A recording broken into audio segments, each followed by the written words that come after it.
Sebelum kita mulai ibadah pagi hari ini, kita satukan hati kita dalam doa. Tuhan, terima kasih Tuhan untuk kasih yang terbaik yang telah Engkau berikan pada setiap kami Tuhan.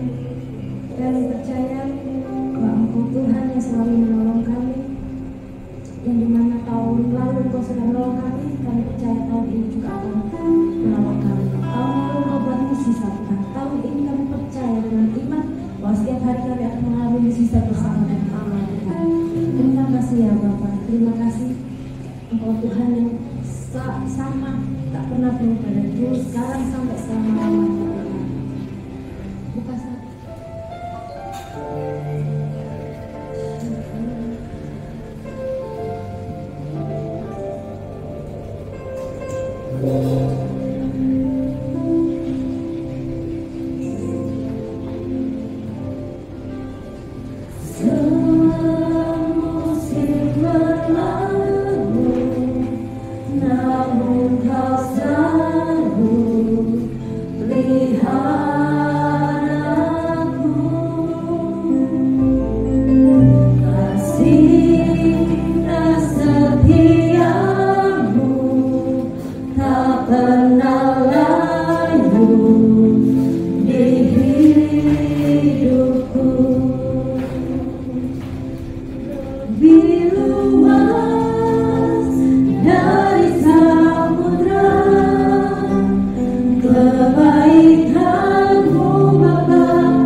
juga yang menolongku saat ini dan untuk selamanya. Kau Tuhan yang sama, Dia tak pernah berubah, Tuhan yang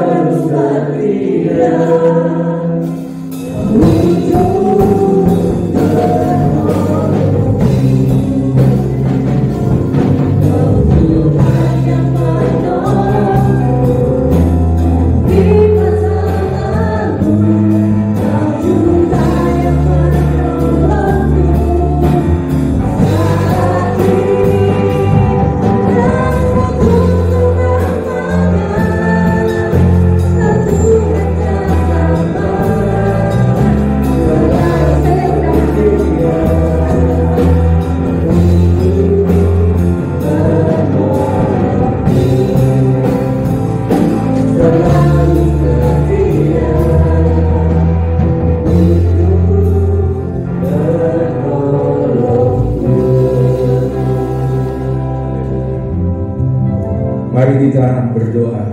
Bapa di dalam surga, di dalam nama Tuhan Yesus, pagi hari ini kami tahu Tuhan, Engkau hadir, Engkau memberkati kami semua.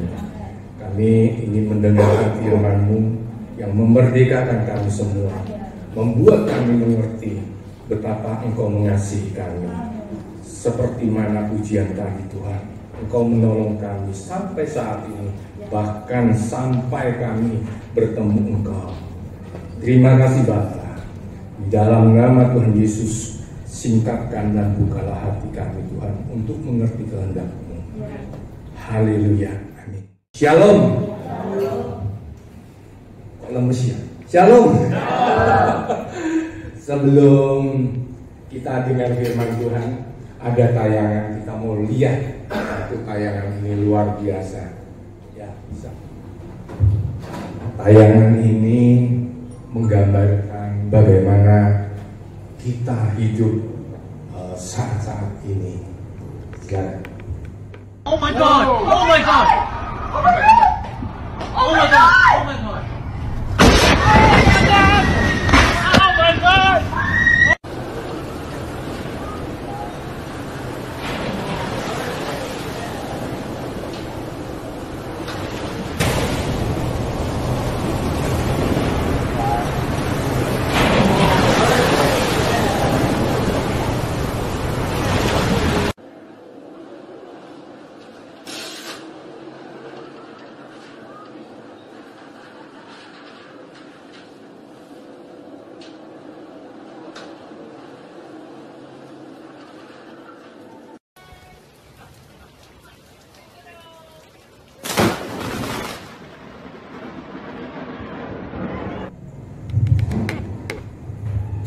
Tadi kita sudah melihat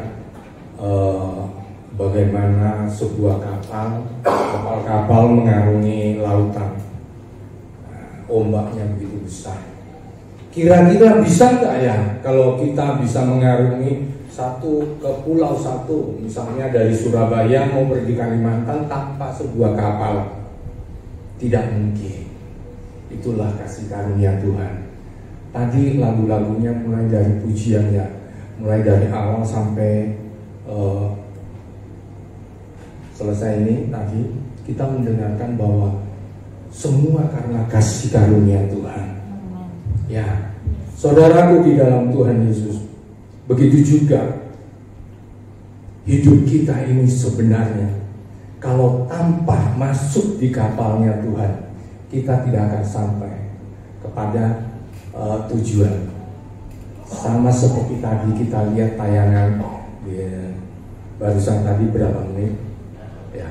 Sekalipun kita di dalam sebuah kapal yang begitu luar biasa, ombak pun masih menghantam, membuat kita itu rasa cemas, takut.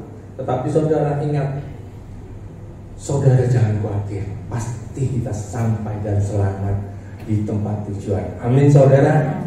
Kita akan belajar bersama-sama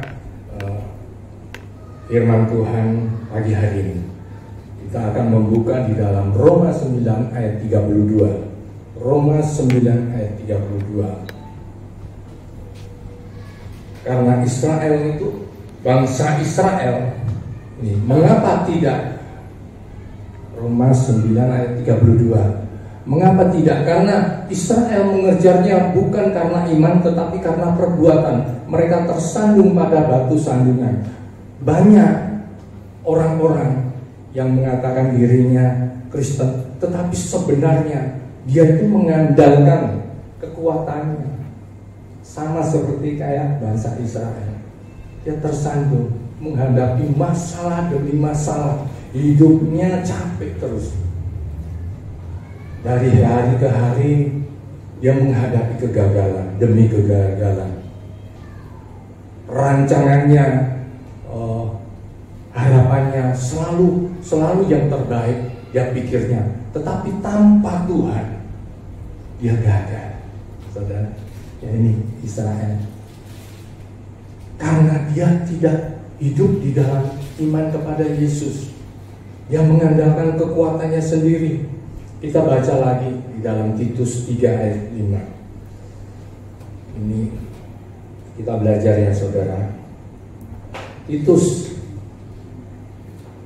3 ayat 5. Pada waktu itu dia telah menyelamatkan kita bukan karena perbuatan baik yang telah kita lakukan, tetapi karena rahmat-Nya oleh permandian kelahiran kembali dan oleh pembaharuan yang dikerjakan oleh Roh Kudus. Sebenarnya hidup kita ini sudah ditebus oleh Tuhan. Karena apa? Bukan karena perbuatan baik kita, tapi karena percaya kita kepada Yesus, sehingga Tuhan sudah bebaskan kita dari apa? Dari masalah-masalah hidup sampai kepada maut pun. Saudara tahu kalau barang ya, satu barang mau dijual masuk ke pasar, dan masuk di dalam pasar berarti pasar itu, barang itu tidak bisa keluar dari pasar kalau tidak pakai sistem. Kira-kira bisa nggak ikan, kangkung atau bayam atau apalah, kangkung, ikan itu kalau sudah masuk di pasar, kira-kira bisa nggak dia balik di laut lagi? Tidak bisa, saudara. Kangkung juga yang ditanam di kebun atau di gunung, apa bisa kembali lagi ke gunung? Tidak bisa. Dunia ini sudah dikorupsi dengan apa? Sistemnya setan, iblis. Jadi kalau sudah masuk di dalam pasar itu, semua harus pakai sistem di pasar. Yang hidup kita itu juga di dunia ini sudah dirusakkan dengan sistemnya setan. Tapi karena kemurahan Tuhan, tadi kita baca di dalam Roma 9 ayat 32, bagaimana Tuhan datang ke dunia membeli. Dia masuk ke pasar, dia beli kita semua, lunas. Hal ini saudara harus paham, bahwa hidup kita di dunia ini, kita mengalami satu situasi atau masalah sama seperti kayak tayangan video itu di atas kapal. Memang betul-betul memang mencekam, ombak datang hantam. Tapi ingat, selama kita ada di dalam kapal, selamat. Kalau kita keluar dari kapal, bisa nggak selamat dengan ombak sebesar itu? Tidak bisa.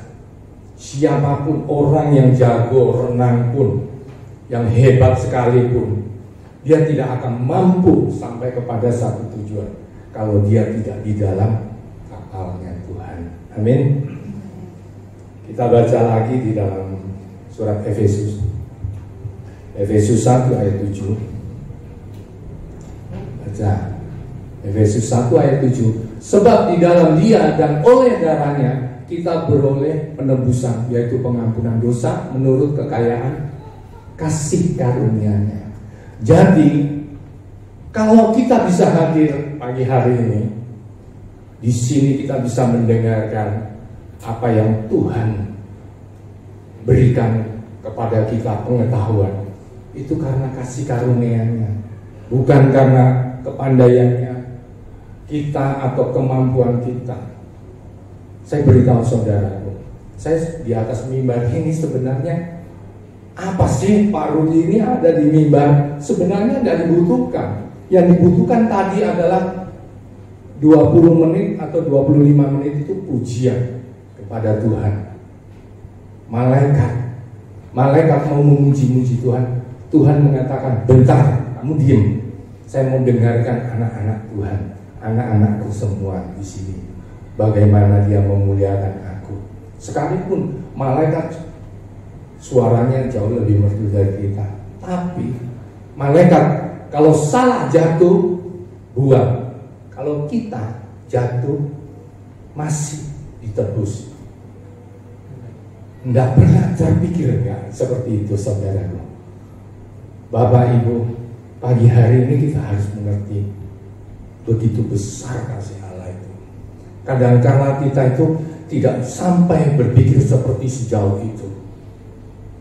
Malaikat yang suci, yang kudus, kalau salah satu kali jatuh, buang. Tapi kalau kita jatuh, bertobat, ampun, diambil lagi. Jatuh kemarin berbuat hal begini yang tidak benar, begini masih diampuni. Sampai kapan? Sampai kamu tahu bahwa Dia Tuhan yang mengasihi saudara. Amin saudara. Amin. Haleluya. Kita akan baca lagi di dalam Efesus 2 ayat 4 sampai 5 dan 8 ya. Kita baca. Tetapi Allah yang kaya dengan rahmat oleh karena kasih-Nya yang besar yang dilimpahkannya kepada kita, telah menghidupkan kita bersama-sama dengan Kristus. Sekalipun kita telah mati oleh kesalahan-kesalahan kita, oleh kasih karunia kamu diselamatkan. Sekalipun kita itu ibaratnya sudah mati, sudah tidak berguna, tidak ada artinya, tapi Tuhan masih mau pakai hidup kita. Untuk apa? Untuk membuktikan bahwa Tuhan itu penuh kasih dengan kita. Kalau pagi hari ini kita bisa melihat ini, ayat ini luar biasa. Lanjutkan di ayat 8. Sebab karena kasih karunia kamu diselamatkan oleh iman. Itu bukan hasil usahamu, tetapi pemberian Allah. Jadi semua yang kita bisa raih hari ini, pagi hari ini, kita mendapatkan sesuatu yang luar biasa. Itu bukan karena kepintaran kita, bukan karena kebiasaan kita. Kalau saya pun bisa hadir di tempat ini karena saya disuruh sama Tuhan. Bukan, semua itu karena kemurahan Tuhan, kasih karunia Tuhan. Saya percaya bangku-bangku yang kosong di tempat ini bisa penuh dengan banyak jiwa-jiwa. Nanti kita akan bahas cerita. Ya, haleluya. Bagaimana Gideon dipilih oleh Tuhan. Yeremia, tahu Gideon siapa? Gideon itu siapa? Gideon itu orang biasa, dipilih oleh Tuhan menjadi seorang pahlawan. Dia itu masih meragukan dirinya. Saya itu loh dipakai Tuhan, bisa enggak ya? Kalau Tuhan memang betul-betul buktikan dengan cara-cara. Nah, itu pakai syarat-syaratnya. Gideon yang pakai syarat, Tuhan nggak pernah pakai syarat. Haleluya. Yeremia dipanggil oleh Tuhan, ngotot-ngotot, adu argumentasi dengan Tuhan. Bahkan Tuhan mengatakan, sebelum engkau ada di dalam rahim ibumu, aku sudah tahu engkau siapa. Nah, kalau kita umur 3 tahun, saat kita usia 3 tahun, kita sudah lupa apa yang kita lakukan. Tapi Tuhan itu begitu baik. Tuhan pakai juga yang namanya Yakub. Sekalipun Yakub itu, ya kalau orang dunia mengatakan suka tipu-tipu, ngomongnya ngawur, ngomong sana ngomong sini ngawur, dusta-dusta. Saudaraku di dalam Tuhan, saudara bisa dipakai oleh Tuhan semuanya. Nanti kita lihat bagaimana cerita tentang seorang hamba Tuhan ini namanya D.L. Moody. Tahu D.L. Moody? Nggak tahu kalau nggak baca. D.L. Moody itu tenggone Pak Bu. D.L. Moody, Dwi Lyman Moody namanya. Kalau kita lihat ya cerita D.L. Moody luar biasa. Dia bersaudara itu 9 orang. Tapi saat D.L. Moody ini usia 4 tahun, ayahnya sudah meninggal. Ayahnya meninggal. Bayangkan, saudara 9 tahun, saudaranya 9 orang, tapi D.L. Moody usia 4 tahun sudah ditinggal ayahnya. Ayahnya ini D.L. Moody ini konglomerat, nggak masalah kalau konglomerat. Tahu nggak bapaknya D.L. Moody? Bapaknya D.L. Moody itu tukang batu. Masa depan suram, sungguh saudara. Kalau saudara lihat denger ini kisah historinya siapa D.L. Moody ini, waduh, sudah masa depan suram, wes nggak iso popo, wes hancur. D.L. Moody itu dipakai Tuhan luar biasa. Nanti kita dengar ceritanya. D.L. Moody waktu itu usia sampai 15 tahun. Nah, saya nggak tahu ya, tapi ditulis di sana kisahnya D.L. Moody itu saat dia usia 15 tahun, sebenarnya dia itu memiliki pendidikan hanya kalau sekarang itu setingkat kelas 5 SD. Kelas 5 SD itu iso opo gitu loh. Pak, saya mau melamar Pak jadi satpam. Saya bilang SD gak terima. Satpam aja jadi SD gak terima. Sekarang, saudara, kalau di dunia pasti perusahaan-perusahaan pasti tanya pengalamanmu apa, bisamu apa, talentamu apa,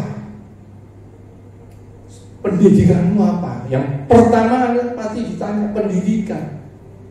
Nah, kalau D.L. Moody pendidikannya apa? Angon sapi. Pernah di sini ada saudara yang pernah angon sapi? Gak pernah. D.L. Moody itu gembala sapi, saudara. Dia hidupnya sangat sulit, sangat susah. Singkat cerita, dia diberi tawaran kerja dengan kerabatnya begitu, sampai dia kayak dagang jual sepatu gitu, ibaratnya dia hidup di daerah, bukan di kota, daerah. Pasti di daerah ya, kalau angon sapi, wedhus itu pasti di desa, bukan di kota, pasti di desa. Nah, D.L. Moody ini dia gembalakan sapi, gembalakan ya pokoknya ternak-ternaknya orang, dia yang bekerja mengerjakan, bukan ternaknya dewi. Kalau sapi ini dewi suki nggak apa, sapi ini empong dia yang kerjakan. Isone ngono tok. Nah, kelas 5 SD dunia itu seperti itu, saudara. Ya, karena D.L. Moody ini di mata Tuhan spesial. Nah, saudara, hari ini juga Tuhan melihat kalian semua, saudara, Bapak Ibu, saudara semua, khususnya yang muda-muda ya. Muda-muda ini seperti Doni. Baiso. Harus bisa nih. Lihat ya, D.L. Moody. D.L. Moody itu memiliki kemampuannya yang tidak pernah dia sadari, yang diberikan oleh Tuhan. Nah, nanti kita lihat ceritanya selanjutnya. D.L. Moody suatu waktu di desa dia angon-angon sapi, terus Akhirnya dia putus, dia mulai belajar berdagang. Cita-citanya dia mau dia apa? Jadi wong sugih. Wah, keren ya. Aduh, siapa yang mau kaya di sini? Oh, kabeh. Angkat tangan siapa yang mau kaya? Oh, puji Tuhan. Yang enggak angkat tangan ini mau jadi apa? Haleluya, Tuhan pasti berkati. Nah, D.L. Moody pergi ke kota. Tujuannya satu. Aku harus jadi wong sugih. Mbok ya apa? Pokoknya caranya aku harus berhasil. Ya, berhasil. Waktu zaman saya masih muda itu banyak teman-teman saya lari ke Jakarta. Pokoknya masuk ke Jakarta dulu. Pokoknya berhasil baru pulang. Ya nggak berhasil. Haleluya. D.L. Moody saudara ke kota, terus dia melamar. Kebetulan dia melamar, dia masuk diterima tukang sepatu. Karena mungkin D.L. Moody waktu di lobi diajak diskusi sama pemilik perusahaan itu, tanya, kamu bisanya apa? Dulu saya bisanya gembala sapi. Wah, bosnya ngomong, nah, kalau gembala sapi di sini saya nggak punya sapi. Ya kan? Selain itu apa kamu kerjaan? Bisanya apa? Aku pernah jual sepatu gitu, sepatu perempuan, sepatu laki atau kalau begitu kamu tak bawa. Oke, kamu tak beri kesempatan 3 bulan. Iso nggak iso? Kamu hanya 3 bulan pakai kesempatan. Nah, rasanya 3 bulan kamu D.L. Moody, kamu sukses, tak pakai terus. Wah, D.L. Moody, yes, sip. Ya pikir itu gampang, ngotok-ngotoki wong kota, padahal wong kota itu pinter. Haleluya. Perjalanan hari pertama, hari kedua, D.L. Moody memang pasti menghadapi banyak masalah yang tidak semudah itu. Dia masuk di dalam kota, dia nawarkan jajakan usaha perusahaan ini dari bosnya. Nah, bosnya itu seperti kayak Pak Budi, punya gereja, tapi dia juga pedagang. Hanya masalahnya Pak Budi bukan pedagang. D.L. Moody ditugasi. D.L. Moody waktu itu usianya kalau nggak salah 16-17 tahun. Saat remajanya lagi ibaratnya kalau kembang ini si aku ganteng-gantengnya itu loh ya.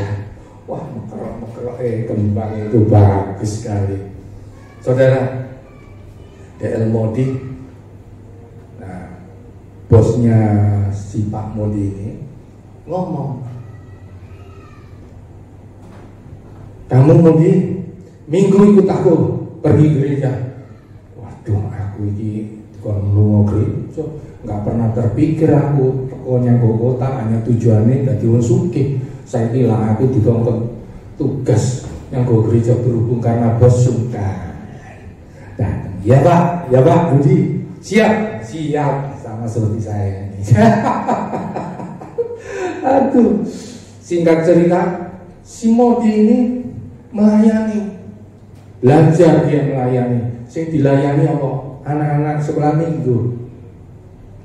Firman nggak ngerti, omong apa? Pokoknya kan linggo, barengan yang kuno. Wis engko kon ngerti sendiri di situ. Nah, D.L. Moody, ya Pak.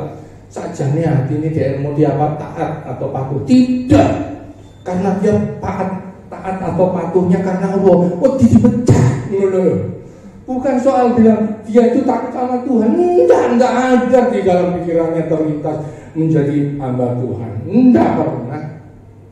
Mungkin Pak Budi pernah baca bukunya D.L. Moody. Kalau yang lain-lainnya nggak tahu ya. Kalau orang yang suka baca buku-buku rohani pasti tahu siapa itu D.L. Moody. Sekolahnya nggak ada, bilang masa depannya nggak arep dadi apa nggak, wis pokoknya nggak ngerti. Ya Pak, siap. Singkat cerita, dia mungkin sudah di sana melayani bertahun-tahun, akhirnya meningkat. Ada jadi apa? Pelayanan di ketua kaum muda. Wah, bukan anak kecil lagi, tapi kaum muda mulai iso nyanyi, iso juga. Sekalipun hati nimbo. Ya, saudara, lihat ini. Perjalanan Tuhan itu sabar. Ngenteni ae mau ditinteni. Wis sak karepmu wis. Pokoke engko wae tak jadikan seperti mau saya. Singkat cerita dia Modi ditugasi sama bosnya jadi kaum muda. DR Modi, kamu Modi ya? Bangku kosong iki isian. Aku dikon ngisi. Ya apa carane ngisi? Wis pokoke kon metu ngomong tentang gereja ini, menceritakan tentang Yesus Kristus Tuhan yang penuh kasih seperti kayak tadi ujiannya. Nah, singkat cerita dia mau ngomong, apa aku soya? Aku iki lho Alkitab urung tak baca entek. Ceritane Alkitab kaya apa karo.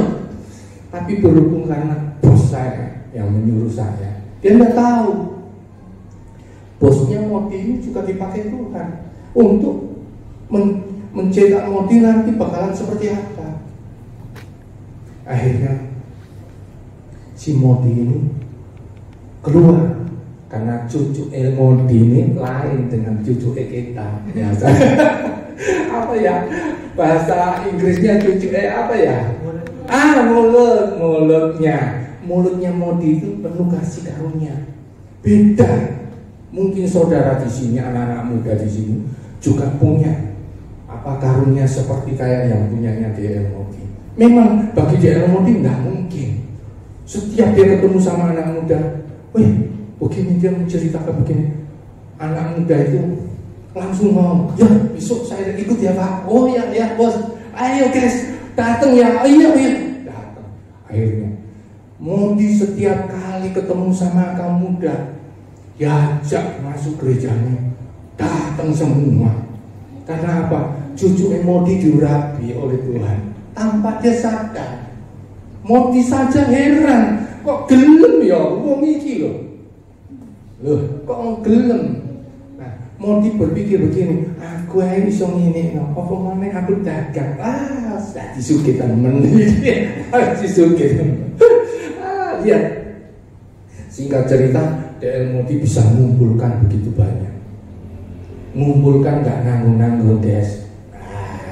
Udah. Kalau seperti kayak di sini anak-anak muda, tak beritahu ya. Tak mengumpulkan 5 orang, 10 orang. Biasa. DR Modi sekali mengumpulkan itu 300 sih.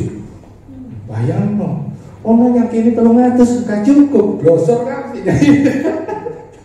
Kursi itu gak cukup. DR Modi bisa mengumpulkan 300 jiwa saat itu hanya dalam waktu berapa bulan. Saudaraku, anak-anak muda, dengar ya, paham ya ini. Cerita ini bisa juga terjadi dalam hidup Anda. Singkat cerita, nah ini saya menceritakan tentang bagaimana kasih karunia yang Tuhan pakai di dalam diri DR Modi. Nah, DR Modi ini akhirnya berangkat tanpa dia sadar, dia akhirnya dia melepaskan karena bosnya seperti kayak Pak Budi. Wis aku percaya DR Modi ini cocok itu jadi hamba Tuhan, jangan jadi manajer, tapi hamba Tuhan gitu loh. Singkat cerita kelas 5 SD so jadi hamba Tuhan. Sekolah teologi ya wis ngurung. Dari mana sekolahnya? Nggak bisa. Ya, saudara lihat ini. Jadi jangan pernah berpikir begini, aku iki lho, uripku, bapakku sopo, ibuku sopo, wongtuku sopo, masa depanku sopo, ya apa, pendidikanku apa. Ojo dipikir, kalau sudah ada di dalam Tuhan, segala sesuatu mungkin bisa terjadi. Amin, saudara. Jadi masalah saudara hari ini apapun, masalah apapun yang ada di dalam kehidupan saudara, bagi Tuhan mudah sekali untuk menyelesaikannya. Petrus sing gak duwe sekolah apa-apa 3.000 langsung bertobat ikut Tuhan. Luar biasa. Hari ini saya belum pernah ketemu sama hamba Tuhan yang sekali 3.000 dia khotbah langsung 3.000 orang itu langsung bertobat. Belum pernah. Kalau jemaat sampai ribuan mungkin ada ya, ribuan. Tapi itu kan dikelola bertahun-tahun. Tapi dia mau tahu saudara, dia mau akhirnya bagaimana? Dia punya jemaat itu 300.000 saudara. Oh, nak 300.000 ngadeki kayak apa ya? Ngadeki pasti ini. Saudara-saudara, puji Tuhan, shalom saudara. Wah, pasti kalau mereka ini 25 ini. Kalau mereka satu ini nggak kerungu sing paling buri itu. 300.000. 300.000 dia khotbah di atas mimbar 300.000 orang langsung hadir. Tak pikir kalau tambah sehari sih kurang gede ini. Ilmu di luar biasa.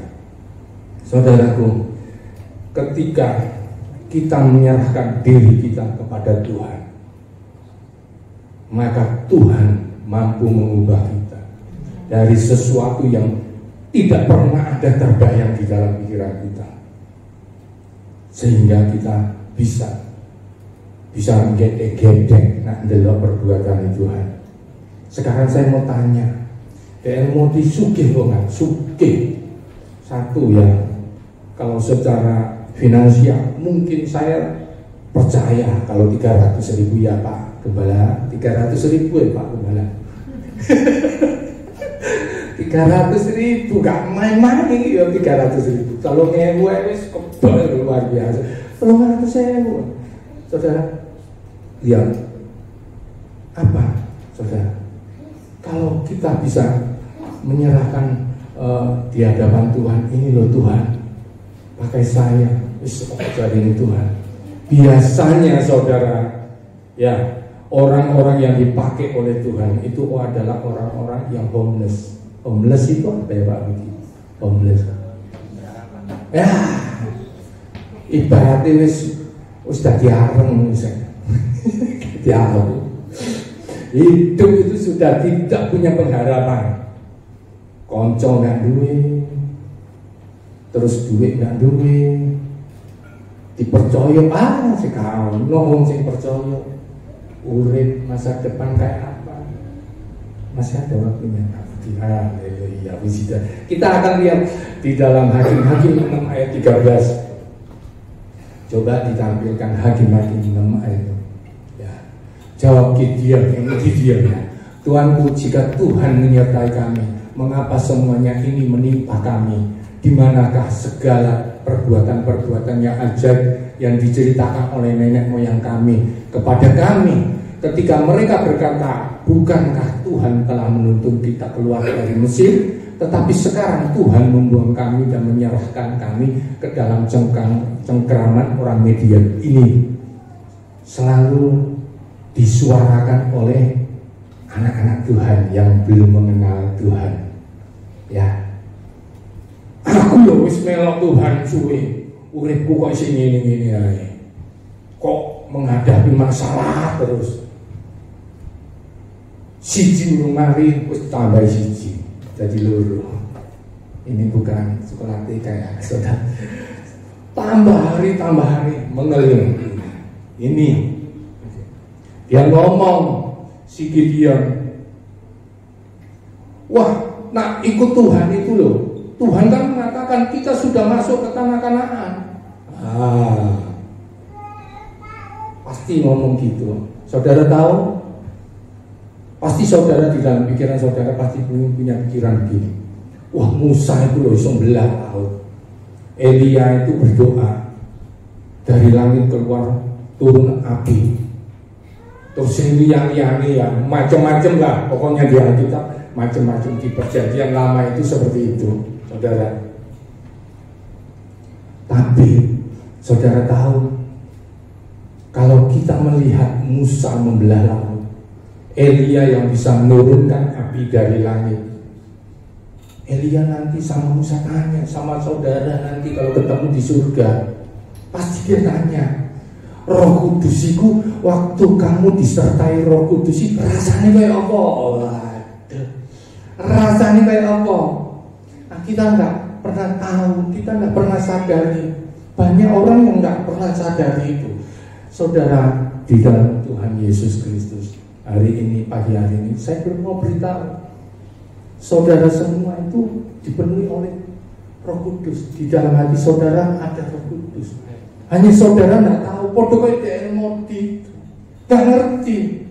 Cobalah renungkan, makanya renungkan firman Tuhan siang dan malam.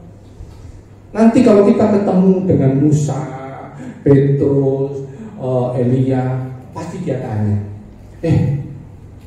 waktu kamu di dunia itu Roh Kudus di dalam dirimu itu rasanya kayak apa? Wah, dia ini bingung, kon kan bola laut bisa menurunkan api, ya boleh. Beda, saudara. Saya mau beritahu analoginya ini ya, supaya saudara tahu. Misalnya saya dengan Pak Agus, ya, jalan di hutan yang lebat, tidak ada siapa-siapa, tengah malam, buta. Saya berjalan dengan Pak Agus. Pak Agus cerita dengan saya, cerita-cerita gitu. Waduh, jalan. Ada pada sampai tujuan kita camping, Pak Agus, kita camping. Sampai berhubung kita kehabisan air, kita harus tarik ke sungai, turun dari gunung, ambil air, bawa naik lagi. Agus, kalau Pak Agus sendirian, tak kasih walkie-talkie. Ayo Pak Agus cari jalan, cari air. Halo, bagaimana Pak Agus? Sudah dapat air? Sudah. Belum saya juga belum. Kira-kira beda nggak kira-kira?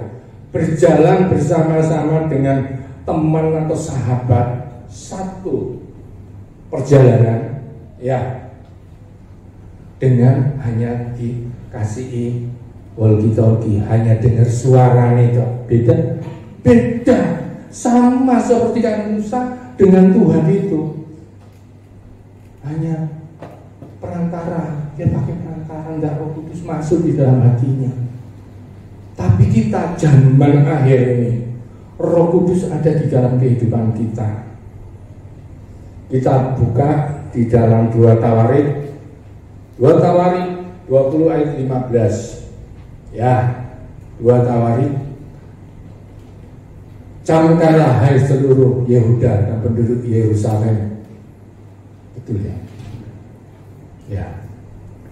Dan Tuanku Raja Yosafat, beginilah firman Tuhan kepadamu. Janganlah kamu takut dan terkejut karena laskar yang besar ini, sebab bukan kamu yang akan berperang melainkan Allah. Hari ini tak beritahu saudara, yang berperang, yang punya masalah, masalahmu itu sebenarnya yang menyelesaikan adalah Tuhan. Masalahnya, nah sekarang ini masalahnya, kadang kala anak Tuhan punya masalah, Tuhan mengatakan tenang, duduk, tapi ngeriwui. Apa? What is ngeriwui? Mengganggu. Tugasnya hanya mengganggu Tuhan saja, sehingga orang itu nggak bisa menyelesaikan. Lihat ya, pernah saya punya pengalaman. Anak saya masih kecil, saya kasih mainan itu loh, mobil-mobilan sing bongkar pasang itu loh. Apa namanya? Apa? Bukan, yang dikasih baterai itu loh, bisa jalan. Tamiya, ya Tamiya. Anak saya masih kecil itu aku pasang sih. Ini loh Pak, banyak ini loh, ini. Kayak pinter ya. Karena singkat cerita dia pasang sendiri. Karena kalau saya pasang dia marah. Katanya nggak ikhlas, memberi nggak ikhlas. Begitu juga Tuhan. Kadang-kala kalau Tuhan ingin memberkati hidup kita itu kadang riuh tanpa sadar, maunya cepet gini, ngatur Tuhan. Tuhan harus begini, begono, begini, akhirnya jelek. Singkat cerita anak saya tanya, Lho Pak, kok nggak iso ngaku ya Pak? Lha yo mbuh aku. Pasang-pasang dhewe gak lang-lang dhewe. Lho iki bener gak alasan iki lho, bener. Bener iki wis bener. Ya bener kan iso ngaku. Nah, bener gak ya saudara? Ya, kalau logikanya, kalau benar itu benar kalian, hidupmu benar, harusnya hidupnya nggak masalah. Wong masalah 100, oh pasti beres, karena aku tahu caranya, selesai toh. Tapi enggak, ngeluh malah. Nah, anak saya ngomong, lho Pak, nggak iso ya Pak, iki apa barang sing mbok kekno iki barang rusak Pak. Nah, udah bisa gelang aja ngomong barang rusak. Ingat ya saudara, kalau Tuhan memberikan itu yang terbaik, tidak pernah kasih barang bekas dalam hidup kita. Amin saudara. Singkat cerita, tak jalan singkat cerita, menyerah anak saya. Lupa aku Pak, benar lupa. Nah wis ngriwuhi rusak ini baru kayak Tuhan. Ini Tuhan, saya serah, saya pasrah. Wis gak usah pasrah ketak ae. Nanti pikir-pikir ini, aduh. Kadang Tuhan itu mau ngomong apa sama kita, salah bolak balik kayak begitu diulang-ulang. Singkat cerita, anak saya lihat gampang sebenarnya. Sebenarnya hanya menjadi masalah adalah apa? Baterai ini dipasang kuali. Kalau baterai dipasang kuali bisa jalan nggak? Nggak bisa. Pokoknya hebat tuh wis bani papat. Iki bani wis bener tak pasang papat, nggak masalah bani. Mlakune lho iso ora. Saudara maaf ya, saya terlanjur pakai bahasa Itali. Saudaraku di dalam Tuhan, saya tinggal ambil baterai, saya balik, tak jalan. Kok bisa ya Pak? Ya bisa aja. Masalahnya kamu yang gak bisa. Yang bisa kan saya. Begitu juga Tuhan. Bagi Tuhan tidak ada yang mustahil saudara. Masalah apapun masalah saudara. Saya sampai ke desa-desa, itu sebenarnya masalahnya gampang. Kalau dia menghadapi, kalau dia tenang, hidupnya tenang, kira-kira bisa nggak kira-kira saudara nandur pari tapi maju? Nggak bisa. Nandur padi sambil kita jalan maju, nggak bisa. Kita ngomong mundur. Bukan mundur berarti negatif ya, tapi memang cara itu dia harus nanam dengan mundur. Kalau maju ya tidak pari nih. Rusak apa? Begitu juga ada sistemnya Tuhan. Tuhan datang ke dunia. Kita barusan merayakan Natal. Tuhan datang ke dunia. Dia mengubah sistem dunia dengan cara dia. Caranya dia yaitu apa? Ini. Sebab bukan kamu yang akan berperang, melainkan Allah. Kalau hari ini saudara imani firman ini, apapun masalah saudara, tenang aja. Apapun masalah saudara. Kalau hari ini masih ada berapa menit Pak? 5 menit ya. Amin. Saya ingin kesaksian untuk 5 menit ini. Saya sebenarnya 25 tahun yang lalu sebenarnya saya tidak bisa berdiri lagi di tempat ini. Jujur aja saya beritahu.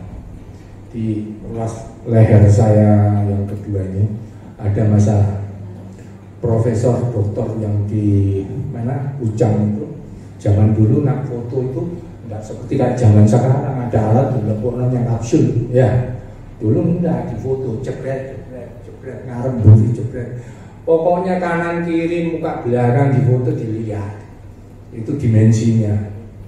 Dokter ngomong, ini harus dioperasi, bro. Kalau enggak dioperasi kamu akan lumpuh. Lumpuhnya nggak nanggung-nanggung. Lumpuhin mulai dari leher sampai ke bawah. Iso nggak kira-kira jadi wong kayak ngono? Nggak iso.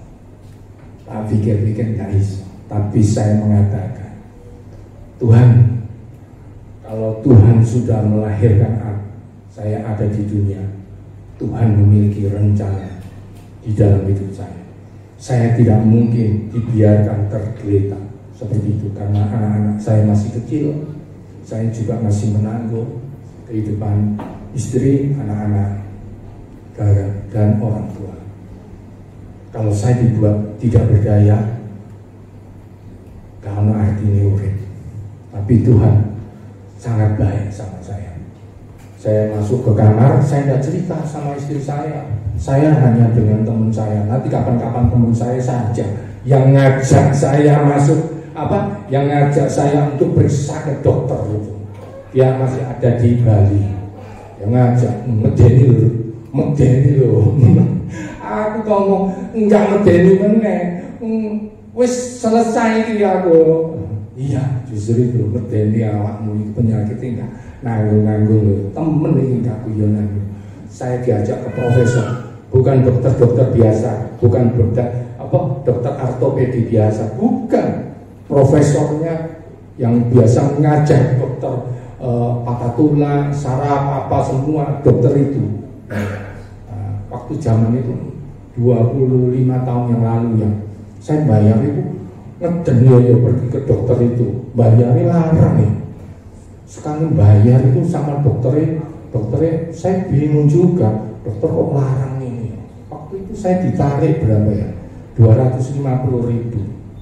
Zaman itu loh, 275 atau 250.000. Dokter ini ngomong, tak lihat rongsen saya sudah bayar, semua sudah saya bayar. Hanya nenggeloknya kok ceklek, dilihat ini ya, ini. Piro tuh? 275. Kalau sekarang mungkin kecil ya, 275.000 kecil. Waktu itu bensin isi 2.000 mas. Betul ya Pak Aldi ya. Waduh, saya itu mau tidak mau sudah sampai sana. Ngomongnya duwe iki wis tak stokno kabeh. Temanku ngomong gini, Kak Pamar, jangan khawatir. Oh kamu ngomong jangan khawatir, hatiku cekot-cekot.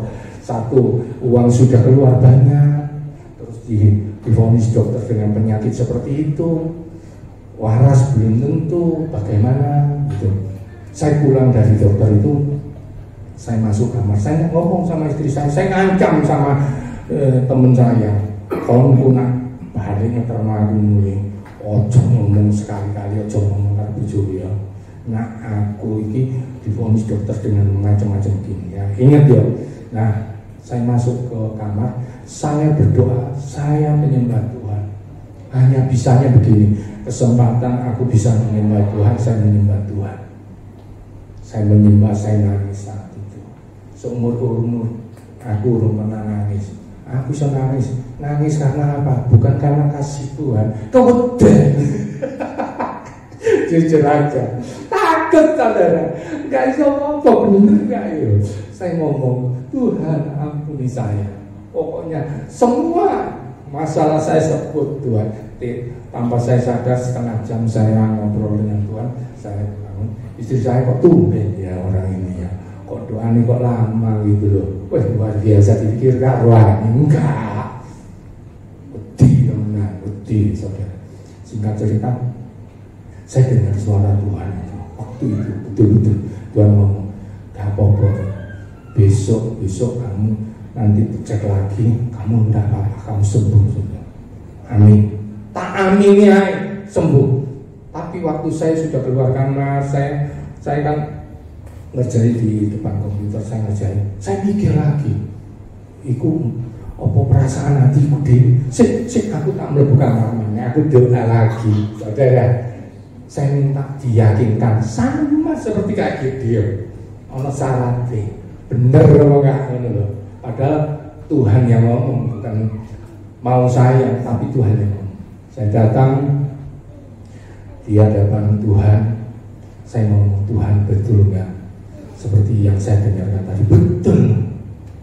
Kamu perso, waras. Singkat cerita, saya tanpa sadar 1 bulan kemudian saya cek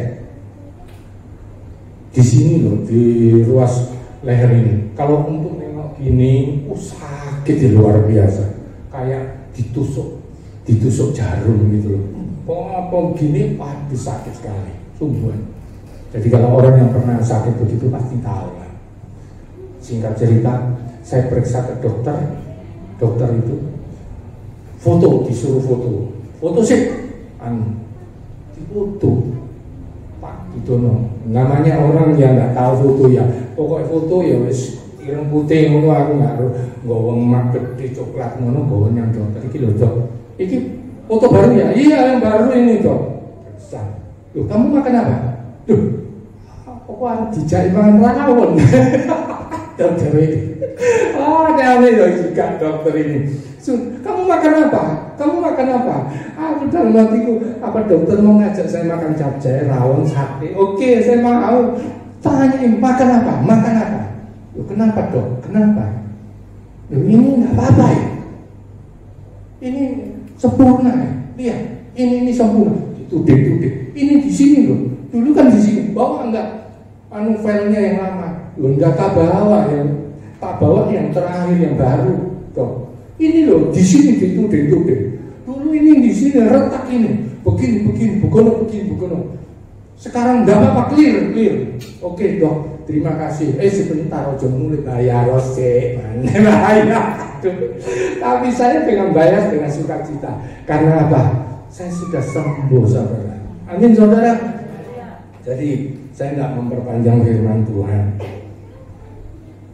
Hanya pesan saya satu. Kalau saudara menghadapi satu masalah, apapun masalah saudara, itu kebetulan saya mengalami sakit penyakit. Kalau soal keuangan, saudara berbicara. Soal bagaimana kehilangan pekerjaan, saudara berbicaralah kepada Tuhan. Kalau pagi hari ini saudara bisa mendengarkan firman Tuhan dan Tuhan mengatakan, aku yang menyelesaikan masalahmu. Amin. Haleluya. Mari saya panggil singernya untuk tampil ke depan. Kita akan nyanyikan satu pujian. Sekalipun aku dalam lembah gelap, ku tak takut sebab Kau besertaku. Sekalipun badai ombak datang menerpa, ku tak gentar sebab Kau di sisiku.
Diberkati firman Tuhan.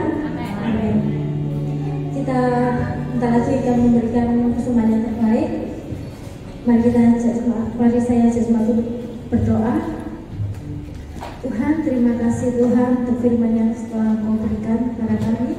Dan firman itu tertanam dalam hati kami Tuhan, dan menjadi berkat untuk kami hari-hari Tuhan. Sekarang kita memberikan persembahan yang terbaik. Dalam persembahan tersebut menjadi berkat di gereja ini, menjadi pelayanan kerajaan ini. Terima kasih Yesus. Terima kasih. Haleluya. Amin. Selamat menabur.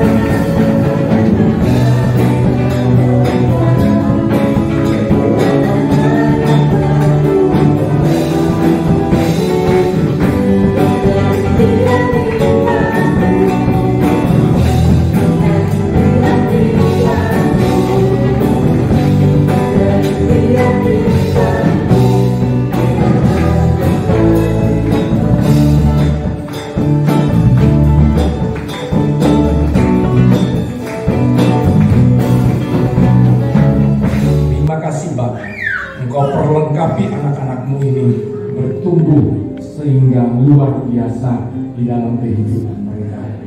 Terima kasih Bapa, terima kasih Tuhan, Engkau panjangkan usianya, Engkau berkati kesehatannya, Engkau berkati juga usahanya, apapun yang diharapkan di dalam kehidupan Tuhan selalu sediakan.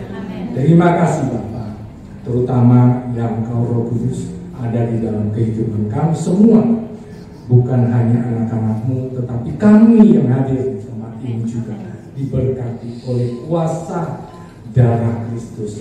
Terima kasih Bapa.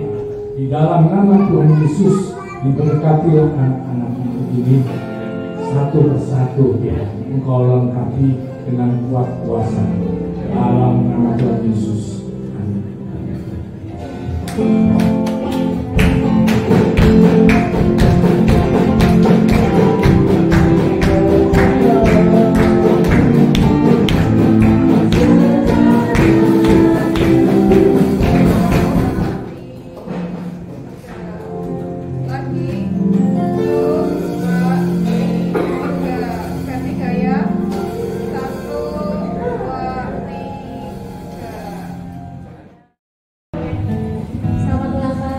Yesus memberkati. Saya undang untuk tetap berdiri. Kita akan mengakhiri ibadah. Dia buka jalan saat tiada jalan, dengan cara yang ajaib, bukanya jalanku yang menuntunku dan memeluk dirimu dengan kasih dan kuasanya. Dia buka jalan, dia buka jalan,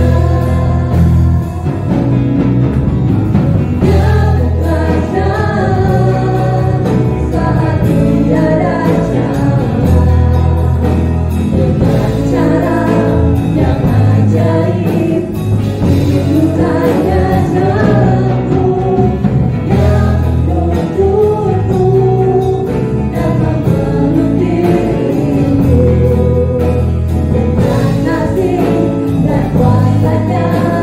Dia buka jalanku,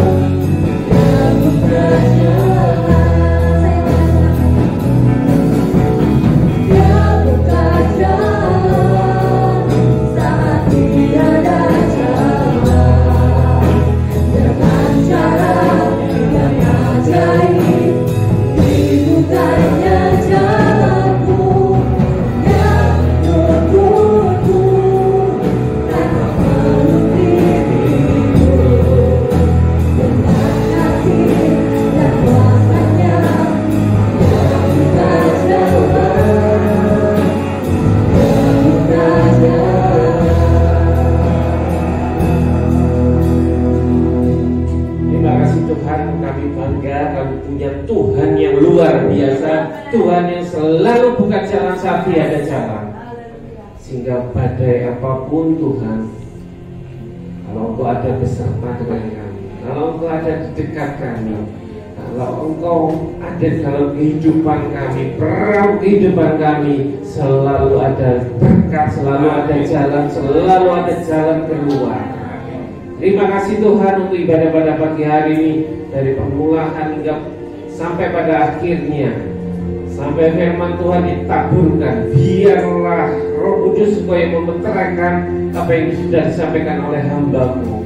Tuhan Yesus yang memberkati hamba-Mu dimanapun baru berada, dalam pelayanannya, keluarganya, apapun yang dilakukan, Tuhan buat berhasil. Terima kasih Bapak, terima kasih. Dan juga Tuhan, hari ini Tuhan, kami semua, baik anak-anak kecil, pemuda, remaja, yang lanjut usia sekalipun, berkat-Mu melimpah. Setiap pribadi, setiap rumah tangga Tuhan yang memberkati dalam nama Tuhan Yesus. Terima kasih Bapak, terima kasih, terpujilah nama-Mu. Biarlah firman-Mu selalu dan selalu kami ingat dan kami lakukan dalam kehidupan kami. Juga untuk tim BAW, biarlah Tuhan Kau yang menambahkan hikmat, menambahkan kesetiaan mereka Tuhan, sehingga yang mereka layani, mereka tahu bahwa Tuhan yang besar, Tuhan yang dahsyat, Tuhan yang luar biasa, sehingga pelayanan kami semua tidak sia-sia. Terima kasih Bapak, terima kasih, terpujilah dan terpujilah Engkau Tuhan. Terima kasih. Kiranya berkat dari Allah Bapa di surga, dalam namanya yang tunggal Tuhan Yesus Kristus, serta persekutuan Roh Kudus, kiranya memberkati, menyertai, melindungi mulai saat ini sampai pada masa Tuhan Yesus datang kembali. Dalam nama Yesus, yang percaya katakan